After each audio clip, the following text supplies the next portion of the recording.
Disclaimer, everything that I present is not something Esplanade presents. It's from me, not from them directly. And any information that we're presenting today is basically presentation for educational purposes only. Don't take it as medical advice. Don't say Eric said to do this and all of a sudden something happens. So it's just for education purposes only. All right, perfect. So many of you have heard what the elimination diet is. So what is the elimination diet? The elimination diet is an anti-inflammatory diet, which we'll talk about what that means in a minute, which is designed to support healthy gastrointestinal as well as overall immune and inflammatory balance. And we'll talk about how that happens. The elimination phase, we remove food pretty much all at once for the most part, lasts about 3 to 4 weeks. Now some people will go a little bit longer if they have autoimmune disease, arthritis, or what have you, something more significant. They may decide to go longer. They may decide to even stay on it because it's such a powerful diet, because so many foods can be inflammatory for those individuals. Once we do the elimination diet, that's 3 to 4 weeks, then we have to start figuring out, especially if you feel like, wow, I actually feel a lot better. But I don't know what it was that made me feel better. Then we have to methodically reintroduce foods one at a time, which is painstaking, but you do it for a period of time, and then eventually you'll try to determine which of those foods are a problem, and then you'll keep that out if need be.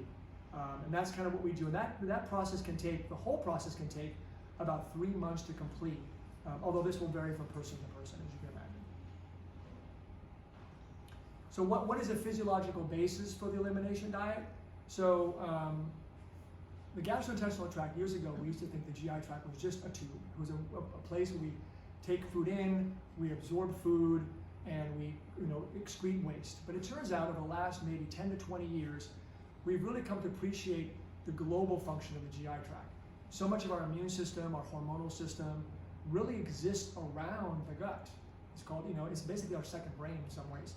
And not only that, there's actually trillions of microbes, bacteria, even fungi, and even healthy parasites that live in our gut, that live in a very symbiotic relationship with us, kind of like a marriage. When things get off, for example, when there's, again, like I said 2 weeks ago, when there's problems with microbial balance, that can really affect the integrity of the GI tract, and it can create some leakiness in the gut, activate the immune system, and you get a lot of inflammatory activity, not just locally, but all over. So that's sort of one of the bases behind the elimination diet with regards to how food can impact that. So if there's an imbalance in the gut microbiome, and there's loss of this so-called diversity. We have a very strict the more diverse the microbiome is, the less likely that one particular group of bacteria can overgrow and create havoc. And I mentioned that a couple weeks ago. And the more that happens, the less healthy things will become. We'll start seeing our gut barrier become a little bit more leaky, because we typically have a fairly tight cell-to-cell gut barrier. But if there is a little bit of a breach as a result of some sort of stressor, toxin, a microbiome diversity problem, then things open up. And then what can happen is foods, properly digested or processed foods, like small proteins that are not properly digested, can actually get in between the cells.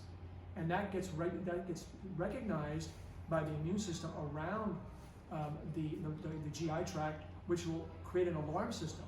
And that alarm system will activate our immune system. So not only will you can feel like some problems here in your gut, but you can really feel some inflammatory autoimmune issues going on. And we'll talk about what things can happen as a result of that in many patients. And in addition, if you have leakiness in that gut, the bacteria that kind of live in our gut can actually, the cell wall products can leak into and through, and those bacterial cell products are very, what I call, immunogenic. It activates the immune system because they're foreign. And that should not happen. And if that happens, you can get, that's why some people will eat food and they get like a flu-y sensation. God, I can feel fatigued, you get flu afterwards. It's almost like you're getting inflammation. And actually what's probably happening is, because you have a leakiness to your gut, that could create a transudation of those bacteria and create an inflammatory response. So the more healthy your gut is, the less likely that all that's going to happen. And we all know now, in the last maybe 10 to 15 years, we've determined that inflammation is sort of at the root cause of most major chronic health conditions, whether it be diabetes, hypertension, Alzheimer's with the brain on fire, neuroinflammation. They're all there. And it turns out that the gut microbiome and the intestinal barrier may play a large role in determining that for many players. As a matter of fact, if you look at Parkinson's patients, they have a very specific, unique microbiome that's different, let's say, than the average patient who does not have Parkinson's disease. Same with multiple sclerosis, because there's a big connection between the microbiome, which is bacteria, and the immune system, and the immune system can create inflammation. You know, if you actually get changes in your barrier, if you get leakiness in your gut, the chemical that causes leakiness in your gut, called zonulin, actually can lead to more leakiness in your bladder, interstitial cystitis, and your brain as well. That's why you can see people with a lot of brain fog and brain issues as a result of just gut issues, because we're all connected. It's amazing, it's all connected. Even metabolism, even like diabetes and hypertension. Turns out that there's a very specific type of bacteria that are really important, that are often deficient in patients who have diabetes, or Akkermansia, whatever. But they have that, and as a result of that, you can start seeing some metabolic changes. So again, the gut and metabolism is also important. And now research is now showing that the food that we eat can have a huge impact on our gut microbiome balance. Like if you go, for example, from like a very healthy sort of, either Indian or Asian diet, or Mediterranean diet, and then you move to a Western diet, the microbiome will change in 2 days. There'll be a complete change in the reverse. And typically, it's not going to change for the better. It's going to change for the worse, right? And then when people can literally also change really quickly. So even though probiotics are really helpful and they have a lot of benefit, you have to remember that the things that we do to our gut are probably going to affect our microbiome more than just taking a probiotic. I mean, I guess I like probiotics, but I'm thinking that your diet, your stress, your toxins, your environment, they play a bigger role on your microbiome than just taking a probiotic. So what is the purpose? It's a short-term diet for most people. There's a few of my patients, maybe a small 5 or 10% of my patients, will say, you know what? My joint pain is gone, my fog is gone, I'm going to stay, I'm never going to reintroduce anything. I feel too good. So I said, fine, you don't have to do that, but that's fine. But for the most part, most people will do it for short term as an experiment. It's very common. And the idea is to determine whether or not anything you're eating is beginning to irritate or aggravate all the things we talked about, the microbiome, the gut permeability, and so forth. So what do we look for? There's allergy. So allergy is different. If someone says, I'm allergic to something, it means I get call it like a histamine, IgE inflammatory response. So like antihistamines will help that. That's a little bit different. Like people allergic to peanuts or shellfish, that's different. That we look for too. But what we're looking for, more importantly, are sensitivities. That's actually a little bit different. That's a general inflammatory reaction to a particular food related to some sort of GI dysfunction. So in other words, if I take gluten, for example, which is wheat, in wheat, many people cannot process wheat, especially American wheat. Gluten in America is very different than gluten in Europe. So for example, we can go have a baguette in France and have no problems at all. And then you come back home and you have a baguette here, you go, God, something's different. And people ask, well, is it because it's just processed different? Or because we have Roundup, we have glyphosate, not Roundup, but glyphosate in our in our food chain that creates problems. So people have argued what is the actual cause of it, and we think it's a little bit of both. So processing does really matter, but we're looking for that sensitivity reaction, which is generally I feel inflammation, I feel joint pain, I feel fatigue, I feel brain fog, and all that stuff. I can also feel a little bit of gut issues, but that's more of an intolerance. If I take a food and I find that I have an issue with bloating and all that stuff, that's more of an intolerance. It's not likely to be an inflammation per se. Like maybe I just can't break it down or my body doesn't like it. But what we're looking for is, for most people who come in, they tend to have a lot of sort of symptoms that are more like systemic. Maybe they have like fatigue and rashes and arthralgias. And we want to know if there's a nutrition-gut immune connection. And that's kind of what we're looking at with those folks. So when we remove these potentially inflammatory foods from the diet, it kind of theoretically allows the gut, the GI tract, and the microbiome to sort of re-regulate and heal a little bit more, and even normalize. So what happens is you start to do better. Now people have asked, well, if I normalize my gut, can I go back to that food? And it's funny, I don't think I've seen people able to do that. I mean, it's rare. I think if you have a problem with casein for milk, and you try to reintroduce it 3 months later, maybe a certain dose you can have, but I think the likelihood that you can just go back to having a ton of milk is low. And people often don't want to try it because they feel so much better. And again, although the GI tract can start healing quickly with the diet, it can take months to years. I mean, you can feel a lot better very quickly. But the true healing of the gut, the cells healing, the barrier closing up, the microbiome healing can take a long time for a lot of people. And it's important to know that diet with stress, which we'll talk about later in some other talk, but poor sleep, too much exercise, medication, too much, not just too little, but too much, overtraining. If you look at marathon runners, they have runner's diarrhea, right? They have a lot of change in their gut because there's so much stress that it causes inflammation that it opens up the gut barrier. All that stress hormone opens up the gut barrier because they think it's a toxin. You know, the body doesn't know the difference. When something is stressful, something is stressful. Whether it's good or bad or ugly, it doesn't know the difference. It reacts the same way. That's the amazing thing about it. But so again, so diet, stress, poor sleep, too much exercise, medications, you know, like birth control pills and oral hormones can actually affect the gut barrier. Environmental toxins, which we have a ton of, can make a big difference. All of that can disrupt your microbiome and your intestinal barrier. And so consequently, diet alone may help, but it probably will not resolve the problem unless we look at the whole picture holistically. People are like, oh, they do great on their diet and they exercise, but they go, I just feel horrible. I don't get it. Turns out when you really investigate, they're having a lot of stress, or they're not sleeping well. Right? Or think other things are changing. So I think it's important to sort of look at people holistically. And again, clients can describe either just gut issues. They can come in and say, you know, I've got bloating, I've got irritable bowel syndrome, I got all these things. Or I can have other issues. Commonly that we see fatigue, we see a lot of pain, brain fog, rashes, headaches. All these people can have all or none of these, and they can experience positive effects from just the intervention even within weeks. And we see it all the time. So that's really kind of cool. Now, the fun part. And you'll get all this information. A lot of this comes from the guide itself. What I did is condense it for you guys to keep it simple. So here are the things that you guys are going to want to remove if you decide to do this. You don't have to do anything. But for those who are going to remove gluten-containing foods, so wheat, spelt, barley, and rye. Those are the things it contains.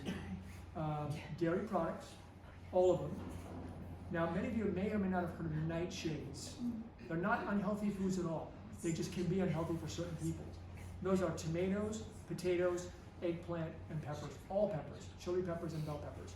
Those are a type of healthy food that can be unhealthy because they have certain types of solanate, proteins, and lectins in them that can be inflammatory to certain people.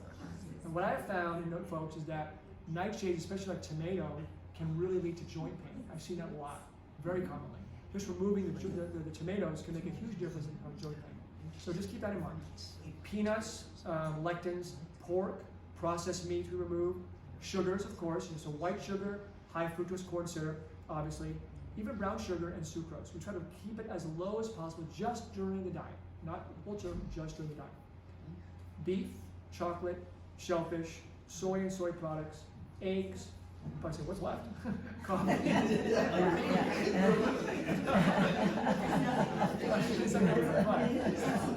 not doing this one.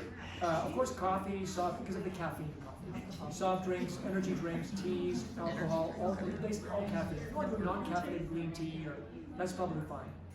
And then, of course, corn. Now, people have said, well, can I do one at a time? And it'll probably take you 10 years. Can you wait for the question again? Yeah. It'll probably take you 10 years to do it because you one at a time. So I said, just jump into the deep end of the pool, do it for 3 weeks, suck it up for 3 weeks, and then really feel better, and then go back from there. That's what people typically do. And in the guide, you'll see, they don't necessarily remove the nightshades right in the beginning. You'll see some of the recipes. There are tomatoes and eggplant in it. So you can go with that if you want to. But if you think maybe just kind of not use that recipe, maybe be smart on that, then just keep that in mind. But at the end, they tell you if you still have issues and you haven't removed the nightshades, remove the nightshades. They go, well, let's remove the nightshades from the beginning, so you don't have to worry about it. That's my thought. And again, if you're doing things like caffeine, of course, and alcohol, which is tough here, but if you're doing that, you might want to just wean off for a couple weeks before you go cold turkey because your brain's going to go nuts. So I would tend to do that. Even sugar, I would wean off over a couple weeks. Just kind of reduce your dose, like a dosing, because you'll just really, your brain has a lot of receptors for those things. It's almost like they actually bind our endorphin receptors. Casein, which is milk, and then gluten, it's called gluteomorphin or caseomorphin. They actually bind the endurance drug actually like heroin, but in a small way, right? That's why people go, damn, you know? Like, so I think that just going slow is always good to do, especially those things, and then you can then go through the elimination diet. Or some people, what they'll do, which we'll talk about next time, they'll do the Mito food plan, like a healthy diet first, see how they feel, and if they need more intervention, then they'll do the elimination diet. But it's a personal choice. Now here's a question, what can I substitute for the ones I eliminated? Because the one I eliminated. So you can do almond milk and coconut milk for dairy. You can, of course, fish. You can pretty much do a lot of fruit, most of the fruits. Game meat, like elk, you can do. So game meats are no problem. Walnuts, flaxseed, hemp seed instead of peanuts. Gluten-free whole grains, you could do amaranth, buckwheat, millet, quinoa, rice. Those are all pretty good. Healthy oils, you want to do flaxseed, hemp seed, fish oil, coconut, avocado oil. You want to cook with avocado oil if you can, and of course coconut oil. Legumes, you can do almost a lot of legumes except for soy and peanuts. Poultry is cool. Seeds are good. Most vegetables except for the nightshades are good. Water, vegetable juices, decaffeinated tea is great. Most spices are good, you know, like turmeric, ginger, nutmeg. Again, avoid peppers. And there's actually a lot of really good sweeteners out there. Stevia is good.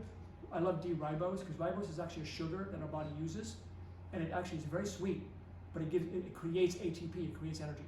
So we actually use it for heart failure patients because it helps with their congestive heart failure. But you can get ribose, you can get xylitol, you can get stevia, coconut sugar, raw honey, agave, pure maple syrup, you know, erythritol maybe, but it's probably pretty safe. There's a lot of things you can do if you just want to have a little bit of that sweetness to your food. And again, for a list of like food-specific substitutions in the guide, page 16 on the guide, so you can see from there. But you'll go over the guide, you'll see all this stuff anyway, so it's not a big deal. So how long do I do the elimination diet for? I think I mentioned that earlier. Typically, for most people, it's 3 to 4 weeks. Some will go a little bit longer. If you have like autoimmune disease like Hashimoto's or rheumatoid arthritis, you might want to go longer. There was a study looking at Hashimoto's, which is an autoimmune thyroid disease, and they found that people went on a gluten-free diet, their antibody levels dropped. The anti-TPO, which is the thyroid peroxidase antibody, tends to drop again. So, but they, are they? So most patients who have my patient with Hashimoto's tend to be gluten-free already because they already know about that. But if you do an elimination diet and you don't, if you have Hashimoto's, you may not know if you're better. It may take some time. You got to check your lab tests and so forth. But for everything else, for anything that's a symptom base, it's nice because if I feel fatigue or I feel joint pain, I can feel the difference. But if I'm looking at just an autoimmune number, that may be hard to do because it might just take some time to change. And you have to measure it regularly. But it can change. Can I expect to lose weight with this food plan? We grab that all the time. Actually, this one, Elimination Diet, is more not so much a weight management program, but some can use 5 to 8 pounds, I've noticed, on the average. But don't do this for a weight management program. If you are very inflammatory, and inflammation can lead to weight gain, which it can, then by removing those inflammatory foods and your inflammation markers start to drop, you can lose weight significantly. And we know that weight and metabolism are linked to inflammation. But for the average person, just think of it as just a way to get healthier, and I may lose a few pounds more at it. The Mito food plan, however, the next talk we do, is more designed for metabolic health and weight management. Are there any recipes or weekly food plans that I can follow? Definitely. The guide is really good. You will see a whole bunch of recipes. They give you like 1 week of meals and snacks on page 1 of the weekly planner and recipe guide. The shopping guide, page 2, and recipes, page 5 to 40. So you'll see a whole bunch of stuff on your attachments for that. How do I reintroduce back food into my diet? Because that's always the most challenging part. Many people have done the Whole30, which is similar to this. It's a book you can buy, but they've never reintroduced it properly, so they don't know which ones were problematic for them. So it kind of defeats the purpose because you just don't know which ones were problematic. So what's typically recommended is that you would finish your diet program, and I've done 3 weeks, 4 weeks, and I feel, okay, I've seen some improvements. I feel like my brain fog is better, my rashes have cleared up, my headaches are better, what have you. So what you would do is you would eat a generous amount of like the one food being reintroduced. One food, not a whole category, like let's say it's wheat bread or something specific. And you do that throughout day 1. 2 or 3 average serving portions. And you track any symptoms that can happen that day through day 2. So you do it for a couple days. So okay, how do I feel as I'm adding that in, right? If there's no reaction, at all to that food item during this 2-day period, keep that food item in the food plan. Don't say take it back out. Say I think I'm okay. Now it is true that things can delay a little bit longer, but at least you get a pretty good sense that I think this one was okay. And then you then after that you keep it in, and then you would start to reintroduce another food item on day 3. You watch for any symptoms on day 3 and day 4, the same idea. If there's no reaction to that food item, keep that food item in and then continue on as we talked about. Now, if any reaction occurs during the 2-day observation period, stop eating that food immediately and then allow symptoms to completely get back to normal, completely resolve. Because if you add something back in, you won't know is it that food or is it because it's a residual of what you just did do. So allow it to completely resolve before reintroducing the next food.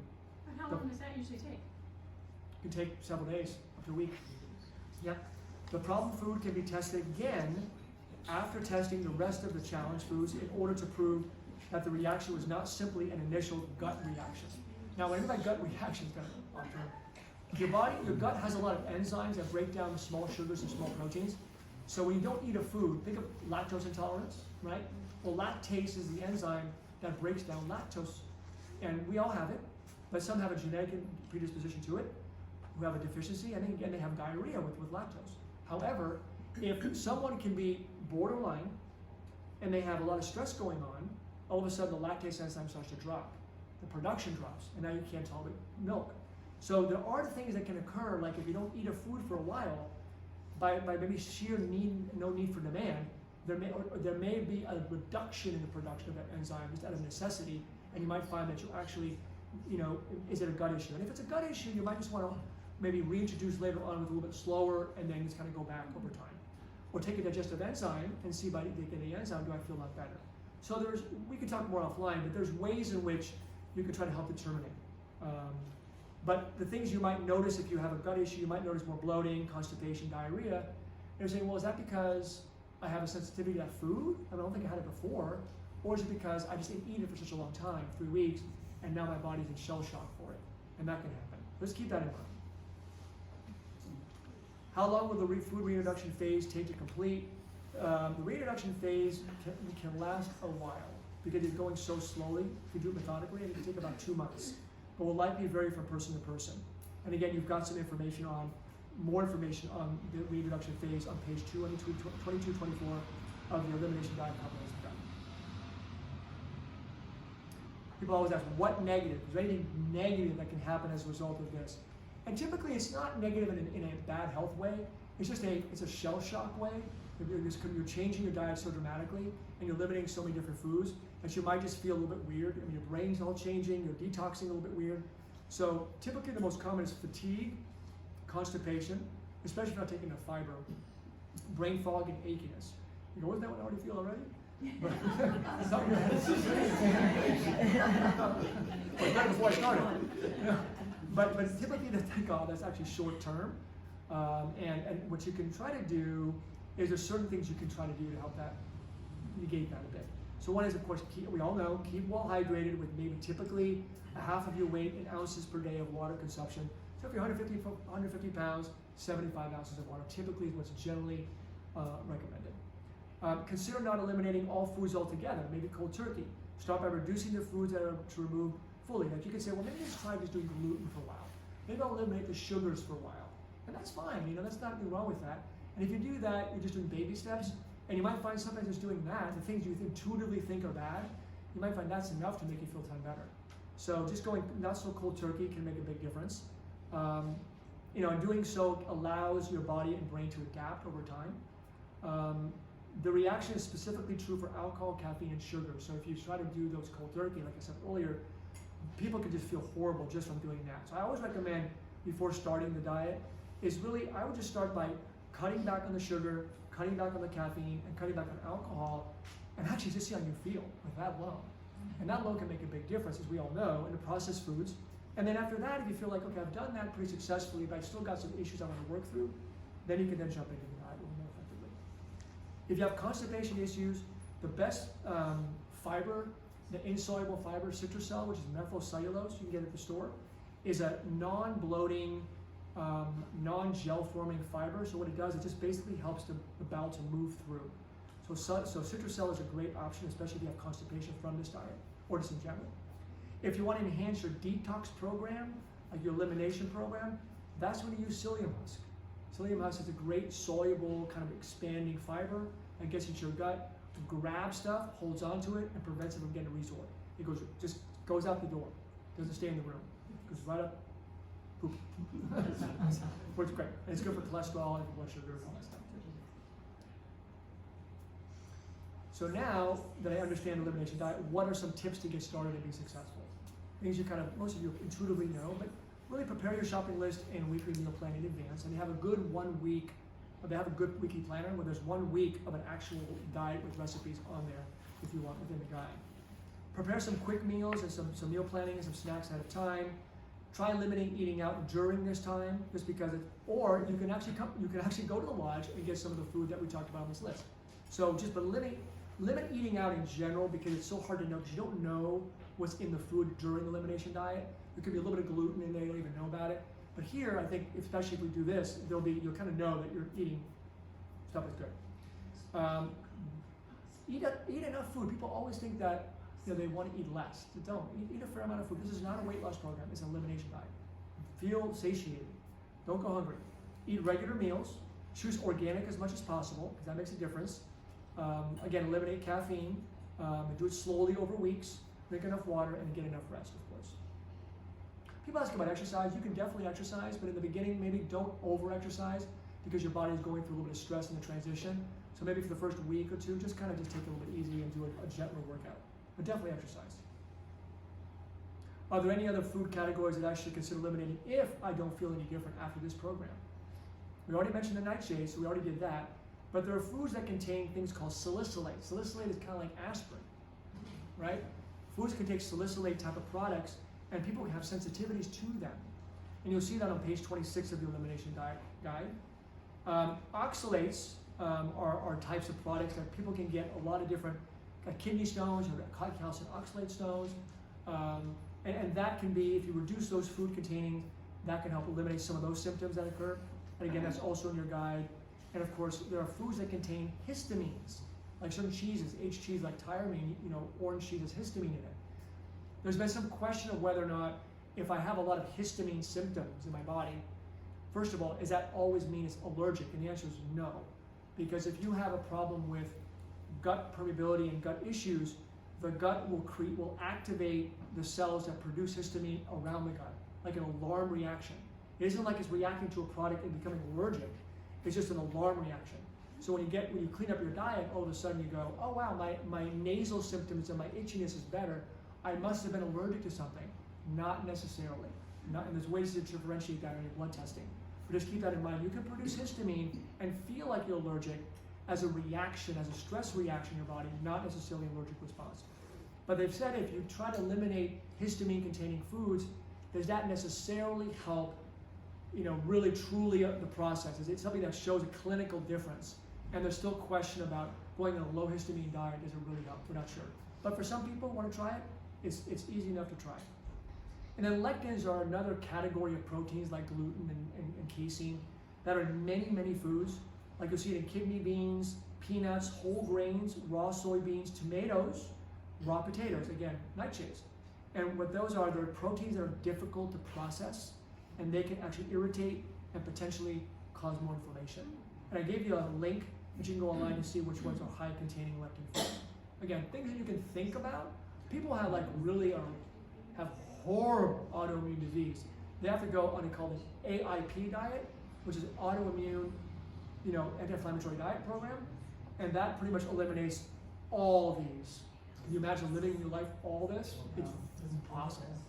But God bless you people. They do it, and they say, "Thank God I'm doing it." And there was a study on AIP diet and celiac disease and ulcerative colitis with some positive effects. So it does make a difference, but it is hard. It is challenging. And what if I need more support to help ensure that I stay on task and increase my chance of success? That's why you're here today. We do. We recommend you guys on your own just form a group. I mean, Esplanade is not going to do it, but you form on your own a group, a community, do it together. do some like, some group cooking and share it with the group. I think that's probably the best way to be successful. We have a little support here. You'll get a handout with this. You go to the lot, you go, I can have some really roasted chicken. I can have some salmon here. No problem. I can eat a lot of good foods here and not worry that it's going to be contaminated by some of this stuff. But that's good.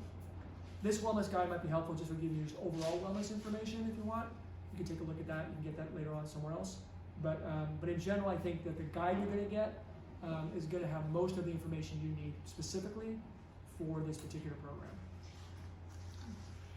And what do I do when I complete this diet? So the people ask, like, I did the elimination diet, and now I kind of know that I don't do well with tomatoes, I don't do well with milk, but I'm okay with ice cream, thank God, and good, but I'm not doing gluten, but I can have other grains. Great, I'm going to keep those out of my diet. But now what's going to be a good diet for me?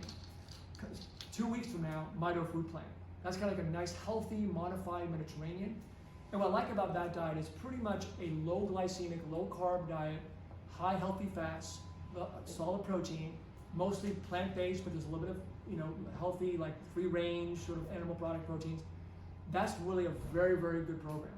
And I think the reason why is because it really has a great effect on reducing inflammation in general. It isn't strict elimination, because nightshades are fine on that diet. But for maybe someone else, they might say, Mito food plan typically eliminates gluten, typically limits dairy, but it doesn't eliminate nightshades. And I have a problem with tomatoes. Just keep that part of it out. Otherwise, you're good to go. So the Mito food plan really, I think personally, is going to be the one I think you guys will probably want to really do more often. And this is great, you guys are here, but I bet only 5% of you are going to really try to do this diet. But I think that 75% of you will do the Mito food plan. Because it's really, it's a lifestyle. This is a therapy. This is for someone who really has, I want to feel better. I feel like crap. Something's not right. I don't know what it is. Maybe food's playing a role. And this can help you determine that. Mito food plan is your longevity diet. Basically is. So that'll be in 2 weeks from now. And talks about what it's good for, the Mito food plan. I just love it. It's great for cardiometabolic health, so high blood pressure, diabetes, weight issues. We talk about intermittent fasting as part of that diet, body composition, brain health, coarse brain health, healthy fats, pain conditions, cancer management. Not that we want to tell you to do cancer, but just in terms of its benefit as a diet for those who are undergoing cancer therapy has been shown to be helpful. And of course, the most important, optimal health and longevity, by far. And what this food plan can actually do is because it lowers the carbs a lot and adds healthy fats, it can move you a little bit more towards the potential of ketogenesis, ketosis you've heard about. And the ketone bodies are kind of other chemicals in our body that are converted from fat that our brains can utilize when there's not enough sugar around. And they're actually neuroprotective. They show that BHB, which is one of the ketones, can really protect the brain. And people have actually tried to sell BHB. You can buy BHB, which is the beta hydroxybutyrate, on the market as a ketone body. We don't know if doing it that way has a benefit than doing it naturally. I think naturally is probably better in reality. But the ketosis can really help the brain. And when you start to really reduce your carbs and reduce your insulin levels, you allow the body to start repairing. You allow the inflammation to drop. You allow those little mitochondria to start repairing and rebuilding and reorganizing so that you actually do better. So those are the things you definitely need, and you will do with the Mito food plan as well as doing it with intermittent fasting. And we'll be going through that in our next conversation in 2 weeks. And that's the story.